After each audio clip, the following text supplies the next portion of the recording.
নব্বইয়ের দশকের এক সুপারহিট গায়িকা, যার গানে মেতেছিল সারা দেশ। তার সুরেলা কণ্ঠ জমিয়ে রেখেছিল সব বয়সের শ্রোতাদের।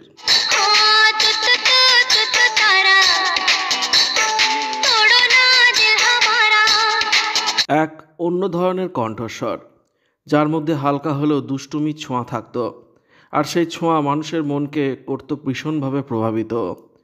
তবে শুধু দুষ্টুমি নয়, সুরের মধ্যে ছিল জাদুও, আর ছিল মিষ্টত্ব, যে কণ্ঠ মানুষের মনে দাগ কেটে যেত।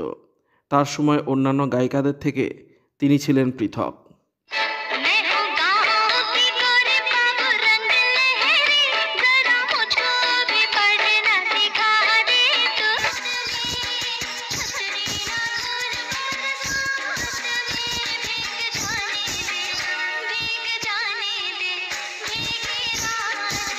কিন্তু আপনি কি জানেন, মাত্র 9 বছর বয়স থেকে এই গায়িকা গান গাইতে শুরু করে দিয়েছিলেন। 70-এর দশকে একাধিক সুপারহিট গান গেয়েছিলেন।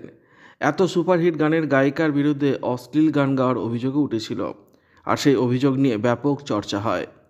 নেপাল থেকে আসা এই গায়িকা এখন হারিয়ে গিয়েছেন, বলিউড তাকে ভুলে গিয়েছে। শুধু তাই নয়, ইউটিউবে এই গায়িকাকে নিয়ে কোনো বায়োগ্রাফি নেই, যা থেকে এখনকার জেনারেশন এই গায়িকা সম্পর্কে জানতে পারবেন।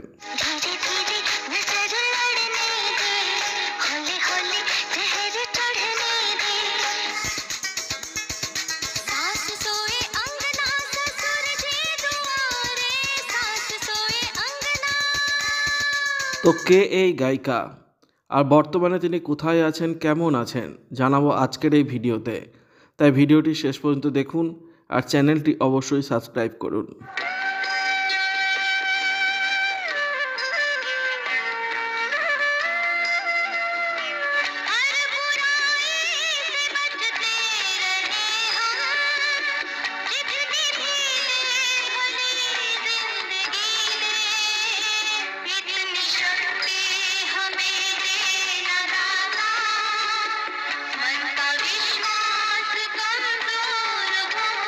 পূর্ণিমা 90-এর দশকের এই গায়িকা সেই সময়ের জেনারেশনে হার্টথ্রব ছিলেন।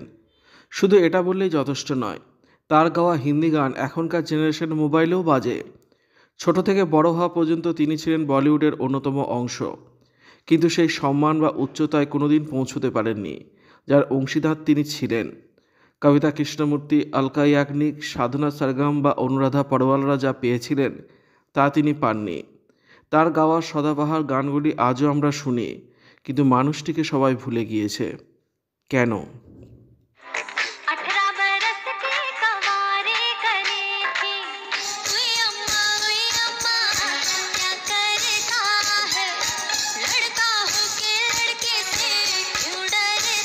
পূর্ণিমার কেরিয়ার দুই ভাগে বিভক্ত ছিল।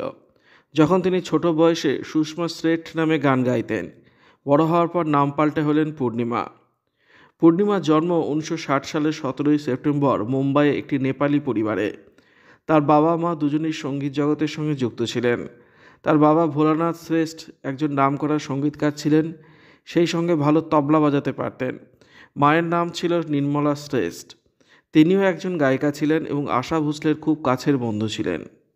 বাড়িতে ছিল গানের পরিবেশ, তাই 5 বছর বয়স থেকে গান গাইতে শুরু করেন পূর্ণিমা। বিশেষ করে তার মামা এবং মাসি উৎসাহ দিতেন সব থেকে বেশি। খুব ছোট বয়স থেকেই গণেশ পুজোর প্যান্ডেলে গান গাইতেন পূর্ণিমা। পূর্ণিমার যখন 9 বছর বয়স হলো, তখন সিনেমাতে প্রথম গান গাওয়ার সুযোগ পেলেন। 1969 সালে আমদাদ ছবিতে প্রথমবার গান গাইলেন তিনি। কিন্তু 1971 সালে পূর্ণিমার বাবার হঠাৎ মৃত্যু পরিবারের উপর বিরাট বোঝা তৈরি করে। পূর্ণিমা হার মানেননি, তিনি আরও বেশি করে গান গাইতে শুরু করেন। বাবার মৃত্যুর 5 দিন পর একটি অনুষ্ঠানে গান গাইতে গিয়ে কেঁদে ফেলেছিলেন। সেই কান্না দেখে উপস্থিত সকল দর্শক সেদিন চোখে জল মুছেছিল।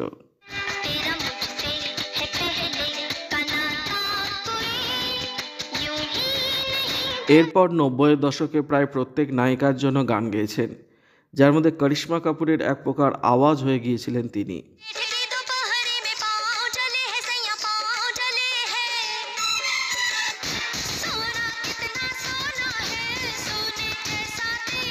এত গান গাওয়া সত্ত্বেও পূর্ণিমার বিরুদ্ধে বেশ কয়েকটি অশ্লীল গান গাওয়ার অভিযোগ ওঠে, আর এই অভিযোগ তার কেরিয়ারকে ধীরে ধীরে শেষ করে দেয়।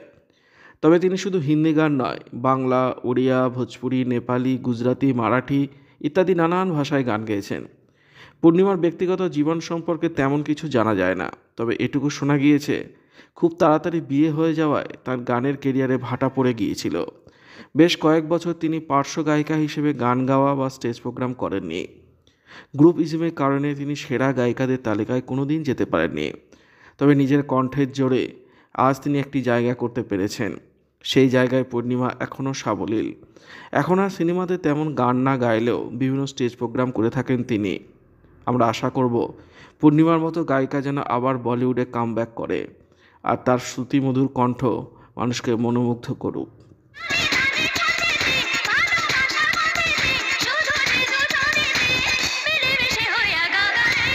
ভিডিওটি ভালো লাগলে লাইক করবেন, শেয়ার করবেন, কমেন্ট করে আপনার মতামত জানাবেন আর অবশ্যই চ্যানেলটি সাবস্ক্রাইব করবেন। ধন্যবাদ।